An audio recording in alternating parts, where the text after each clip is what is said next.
मुख्यमंत्री फडणवीसांनी कॉक्रोच जनता पार्टीच्या आंदोलनाबद्दल अतिशय खळबळजनक दावा केलाय। आज कॉक्रोच पार्टीचं आंदोलन होतं, पण या आंदोलनामध्ये अशा काही धक्कादायक घटना घडल्यात ज्याकडे कोणी लक्षही दिले नाही। विशेष म्हणजे या आंदोलनाच्या बातम्या बऱ्याचशा न्यूज चॅनलनी दाखवल्या देखील नाहीत। त्यानंतर लोकांनी आरोप केले, जाणून बुजून गोदी मीडिया चॅनल कॉक्रोच जनता पार्टीचं आंदोलन दाखवत नाहीये। याशिवाय त्या आंदोलनामध्ये काही लोक अशी घुसली होती ज्यांचा कॉक्रोच जनता पार्टीच्या लोकांशी काही संबंध नव्हता। सर्वात प्रथम तर आंदोलनामध्ये सांगण्यात आलं होतं, आज संध्याकाळी 5 वाजेपर्यंत शिक्षण मंत्री असलेले धर्मेंद्र प्रधान यांनी राजीनामा दिला पाहिजे, कारण की आंदोलन 5 वाजेपर्यंत होतं। 5च्या नंतर आंदोलन करण्याची परवानगी नव्हती। पण आंदोलन संपलं तरी देखील शिक्षण मंत्र्यांचा काही राजीनामा आलेला नाही।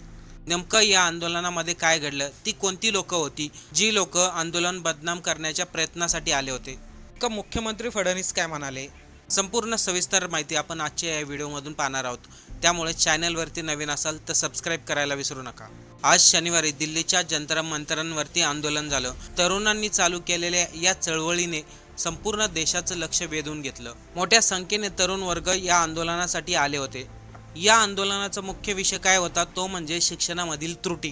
कारण की नीटचे पेपर लीक झाले, CBSE मोठा घोटाळा झाला, अनेक स्पर्धा परीक्षांचे पेपर लीक होत आहेत। याशिवाय काही लोकांची तर पैसे देऊन डायरेक्ट पदावरती नियुक्ती केली जाते। आणि या सर्वाला कारणीभूत म्हणजे शिक्षण मंत्रालय। शिक्षण मंत्री असलेले धर्मेंद्र प्रधान यांच्या राजीनाम्यासाठी हे आंदोलन उभारलं गेलं होतं। पण या आंदोलनामध्ये काही धक्कादायक घटना घडल्यात। काही लोक आंदोलनामध्ये घुसली आणि ती स्वतःला सांगत होती, आम्ही हिंदू संघटनाचे सदस्य आहेत। एवढंच नाही तर ती लोक म्हणत होती, कॉक्रोच जनता पार्टीचं आंदोलन देशाच्या विरोधामध्ये आहे। तिथे त्यांनी आरडाओरडा देखील केला, आंदोलन बदनाम करण्याचा प्रयत्न देखील केला। पण सर्वच कॉक्रोच सदस्यांना अगोदरच सांगितलं होतं, जर अशा प्रकारची परिस्थिती निर्माण झाली, समोरच्या व्यक्तीचा व्हिडिओ काढायचा आणि पोलिसांना त्याची कंप्लेंट करायची।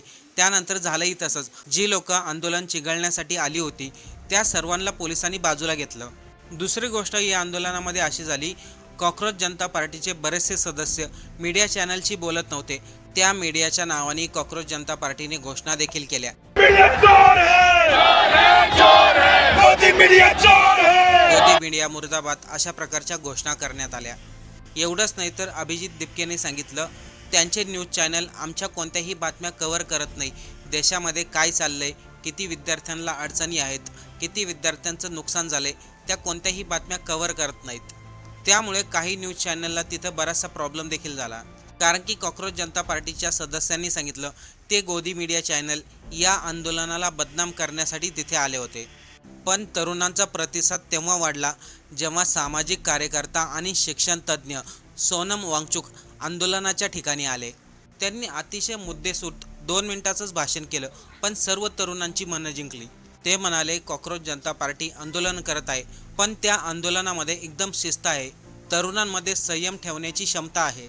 याशिवाय सोनम वांगचुक यांनी तिथे जमलेल्या सर्व तरुणांना सांगितलं, परिवर्तन कधीही एका दिवसात घडत नाही, त्यासाठी वारंवार प्रयत्न करावे लागतात, मेहनत करावी लागते।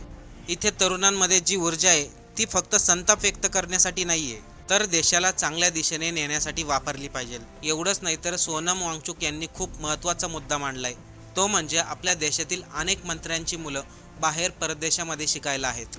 ते म्हणाले, भारतातील प्रत्येक तरुण आपल्या भारतातील शिक्षण व्यवस्थेवरती अवलंबून असतो, तर दुसरीकडे मंत्र्यांचे, आमदारांचे, खासदारांची मुलं परदेशामध्ये शिक्षण घेण्यासाठी जातात। म्हणजे हे सरकार, हेच मंत्री, हेच आमदार हे सिद्ध करतंय भारतातील शिक्षण व्यवस्था मजबूत नाहीये, त्यामुळेच ते त्यांच्या मुलांना बाहेर परदेशामध्ये शिकण्यासाठी पाठवत आहेत। सोनम वांगचुक म्हणाले, भारतामधील मंत्रीच शिक्षण धोरण लागू करतात आणि त्यांनाच आपल्या शिक्षण धोरणावरती विश्वास नाही, मग ती आपली मुलं बाहेर परदेशामध्ये शिकण्यासाठी का पाठवतात। त्यामुळे केंद्र सरकारने शिक्षण व्यवस्था मजबूत करावी आणि कोणत्याही मंत्र्यांची मुलं बाहेर परदेशामध्ये शिक्षणासाठी पाठवू नये, हे धोरण पहिले लागू करा। या आंदोलनामध्ये सर्वात जास्त लक्ष होतं ते अभिजित दिपकेकडं। अभिजित दिपके नेमकं काय बोलणार, कोणता संदेश देणार, याकडं सर्वांचं लक्ष होतं। अभिजित दिपकेने एकच मागणी केली, ते म्हणजे शिक्षण मंत्री धर्मेंद्र प्रधान यांचा राजीनामा। त्यामध्ये अभिजितने बोलताना काही गोष्टी सांगितल्या। त्यांनी सांगितलं, अमेरिकेवरून दिल्लीमध्ये येताना त्याच्या कुटुंबातील लोकांच्या मनामध्ये खूप भीतीचं वातावरण निर्माण झालं होतं। कारण की आज भारतामध्ये अशी परिस्थिती निर्माण झाली आहे, जर सरकारला कोणी जाब विचारला, सरकारला प्रश्न विचारला, त्यावरती हे सरकार समोरच्या व्यक्तीवरती कारवाई करतं, त्यांना अटक करतं।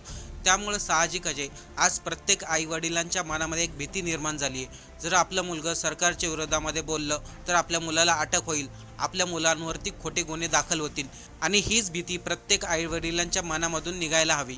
आता बाद झालं, किती दिवस सहन करायचं, किती दिवस सरकारच्या दबावाखाली जगायचं, असं म्हणत अभिजितने सर्व तरुणांमध्ये एक नवीन ऊर्जा निर्माण केली। संध्याकाळी 5 वाजेपर्यंत हे आंदोलन चाललं, पण तोपर्यंत केंद्र सरकारच्या मार्फत कोणताही निर्णय घेण्यात आला नाही। म्हणजे शिक्षण मंत्री धर्मेंद्र प्रधान राजीनामा देणार आहेत की देणार नाहीत। संध्याकाळी आंदोलन संपण्याच्या वेळीस अभिजितने सांगितलं, पुढच्या शनिवारपर्यंत शिक्षण मंत्र्यांनी राजीनामा द्यायला हवा आणि जर शिक्षण मंत्र्यांनी राजीनामा दिला नाही तर पुन्हा एकदा आम्ही आंदोलन करू। फक्त आंदोलनच नाही तर उपोषणाला देखील बसू। आता 7 दिवस टायमिंग आहे, केंद्र सरकार यावरती कोणता निर्णय घेतं हे पाहण्यासारखं असेल। पण कदाचित बरीचशी लोक असे म्हणतायत या 7 दिवसामध्ये कॉक्रोच जनता पार्टी आणि त्यांच्या प्रवक्त्यांना तसेच अभिजित दिपकेला पूर्णपणे बदनाम केलं जाईल।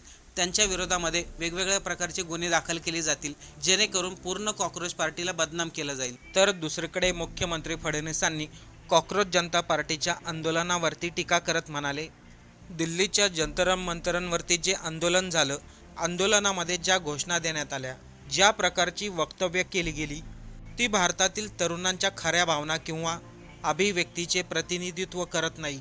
मुख्यमंत्री फडणवीस अभिजित दिपकेंचं नाव न घेता म्हणाले, काही लोक बाबासाहेब आंबेडकरांच्या संविधानांचा उल्लेख करतात, पण दुसरीकडे त्याच संविधानाने निर्माण केलेल्या संस्था, व्यवस्था आणि प्रक्रियांवरती विश्वास ठेवत नाही। अशा लोकांचा एकच उद्देश असतो, देशामध्ये अराजकता निर्माण करणे। ते म्हणतात संविधानिक संस्थांना नाकारणे आणि गोंधळाचा वातावरण निर्माण करणे देशामध्ये योग्य नाही। अशा प्रकारचे प्रयत्न कॉक्रोच जनता पार्टीच्या माध्यमातून कधीही पूर्ण होणार नाहीत। मुख्यमंत्री फडणवीसांचं म्हणणं आहे, कॉक्रोच जनता पार्टीचं आंदोलन दुसऱ्याच कारणासाठी दिसतंय, त्यांच्या घोषणा देखील वेगळ्याच होत्या। म्हणजे एक प्रकारे त्यांनी कॉक्रोच जनता पार्टीच्या आंदोलनावरती टीका केली। याशिवाय ते हे देखील म्हणाले, कॉक्रोच जनता पार्टीला कोणत्याही तरुणांनी सपोर्ट केला नाही, काही मोजकेच लोक आले होते।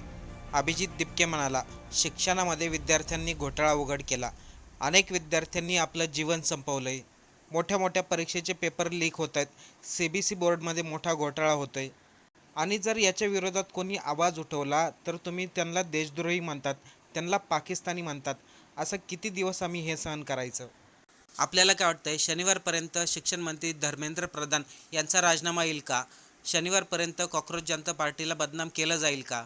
आणि बऱ्याचशा मीडिया चॅनलनी ही न्यूज का दाखवली नाही याबद्दल आपलं काय मत आहे कमेंट करून नक्की सांगा।